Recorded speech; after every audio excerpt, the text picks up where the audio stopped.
po, ito po yung update namin. So, bali, ang total namin dito is 11 days. So, minsan talaga, pag 1 week nakakapagbuhos na kami, lagi yan, nakaka-slab kami doon sa may sa back area, or sa back area talagang inuuna namin. So, ngayon nagbago.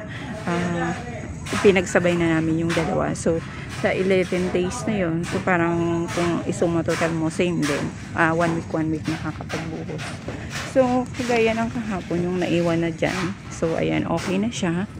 Then, ganun din sa likod. So, pinatibayan na rin yan. Tapos yung mga siroho sa baba is okay na rin. So, ayan, kung makita nyo, yan yung kahapon na wala. So, ngayon, meron na siya. Then, ano na rin po yan, pinatibayan na. So, as of now, ang oras natin ay 9:30. So, marami pa kasi kaming pinaayos. Marami pa kaming ine-ready. Tapos kanina in-invite ko pa si client para dun sa mga approval ng sukat. Kasi nga, sabi ko nga,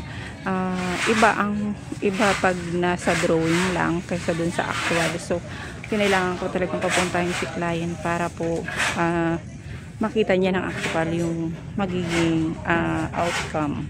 So, mas okay na po yun kaysa para prevention ko rin po yun, kasi since slab na po yan. So, mahirapan na po ako maggalaw-galaw ng mga fittings or maglipat-lipat, kasi nga ang iniiwasan ko sa kanya is yung magalaw para po hindi siya tumagas. So, kung mapansin nyo nga, halos hindi pa kami nakapag-boost, pero lahat ng tibagin pinatibag ko po, kasi nga para sa curing period wala pong magtitibag, so hindi po aalog yung or walang movement na mangyayari sa aming slab. So tapos na silang magmerienda, so nakapag-prepare na rin sila ng pambuhos kanina pa. So pinagmerienda lang po muna namin sila. So ayan po, yan. So kung mapansin nyo po, lahat ng malalapit dun sa slab namin is pinapatibag ko na po talaga para po iwas nga po yung alog ng ating slab. Iniiwasan ko talaga hanggat maaari, kasi ayaw ko na may tapos or may yung slab, lalo na at may CR sa second floor. So ayan na po. Ito na po yung aming halo. So halo na rin. Habang nagmemerienda kanina, binabad din. Then dito, nagkaroon na, wala na si Ma'am Waterline. So meron ng floor drain para kung umampias man yung tubig ulan papunta dito, may tagusan yung tubig. Then kung mapansin nyo, yan na winas out na.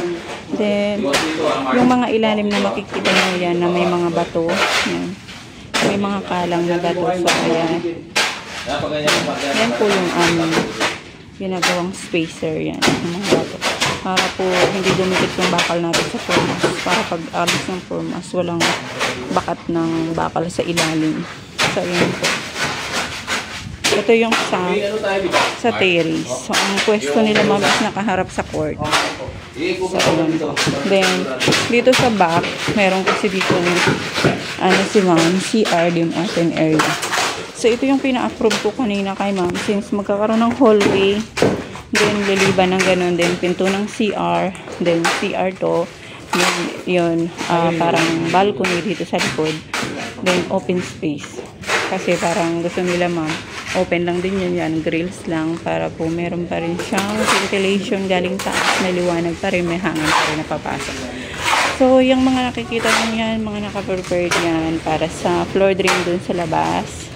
Waterline. So, ang waterline, isa lang talagang iniabang namin para lang may source galing sa ilalim. Then, pinapagapang na namin siya sa wall. Hindi kami nagpapagapang ng slab pa lang, kasi nga, ang ginagawa namin, bago namin siya takpan, nakatest muna yung mga dugtungan.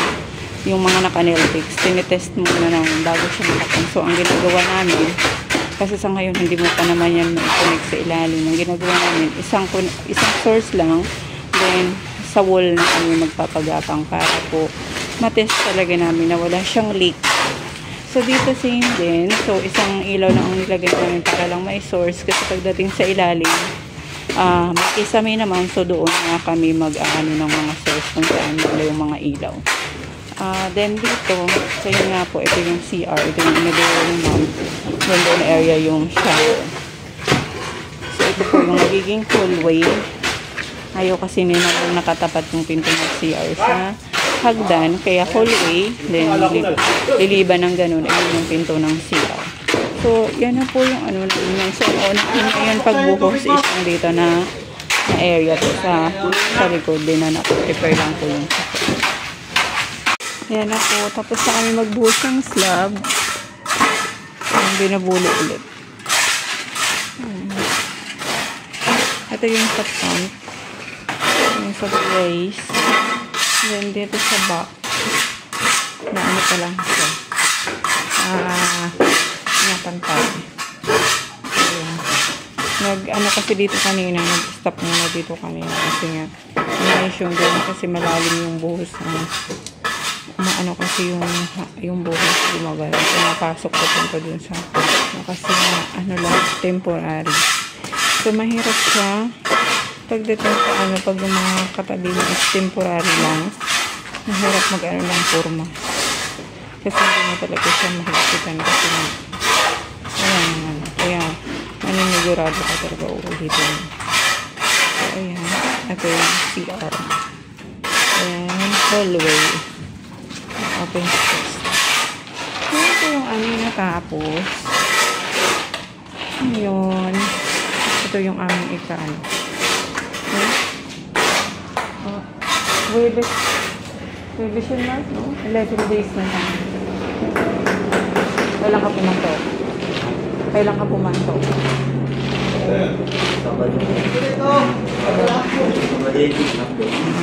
11 days na kami dito. So yan, sa bali na pag naman namin, nahabol naman po namin sa buhos, harap at saka dito sa back area